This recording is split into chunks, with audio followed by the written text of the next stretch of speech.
England completed a 3-0 clean sweep versus the West Indies on day 3 of the final Test match in Edgbaston, Birmingham, winning by 10 wickets. The West Indies, having ended a day 2 33 for 2, continued to build a respectable lead as Mikhail Louis scored 57 runs before he was scored by Zach Crawley in the 33rd over with a score at 125 for 4.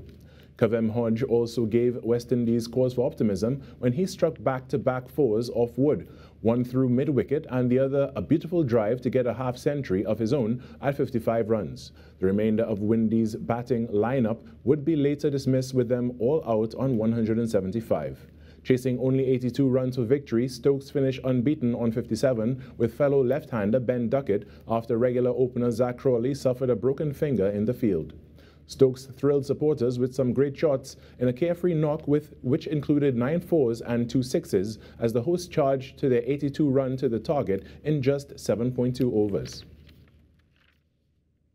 West Indies Test coach Andre Coley admits his team should have competed better after their 3-0 series sweep defeat against England, but is proud of the strides many of his young players have made.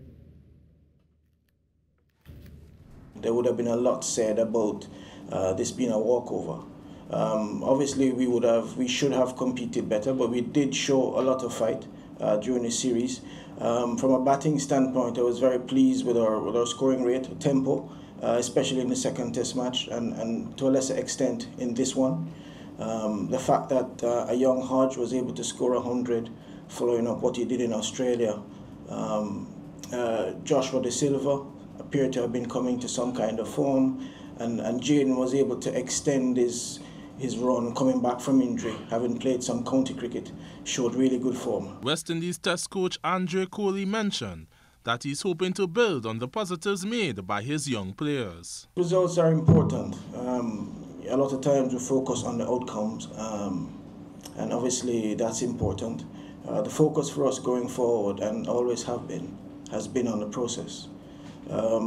You're not going to get performances every day, but one thing you can actually have some control over is going through your processes every single day and give yourself the best chance of performance. So that is really what we're going to be focusing on. The Test coach spoke about the team's fatigue heading into the West Indies' next Test outing against South Africa. There are a few players who would obviously need some rest.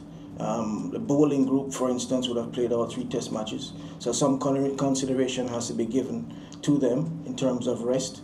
The batters, we would have a bit more time with them to be able to go through some of their own individual routines, reinforce some of the good things that they have done in the series, and then address some of the potential deficiencies that would have been made quite obvious.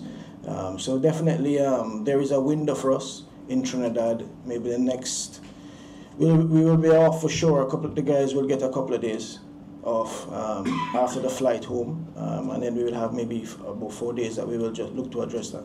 The West Indies will be back in action on August 7th at the Queen's Park Oval for day 1 of their first Test match versus South Africa.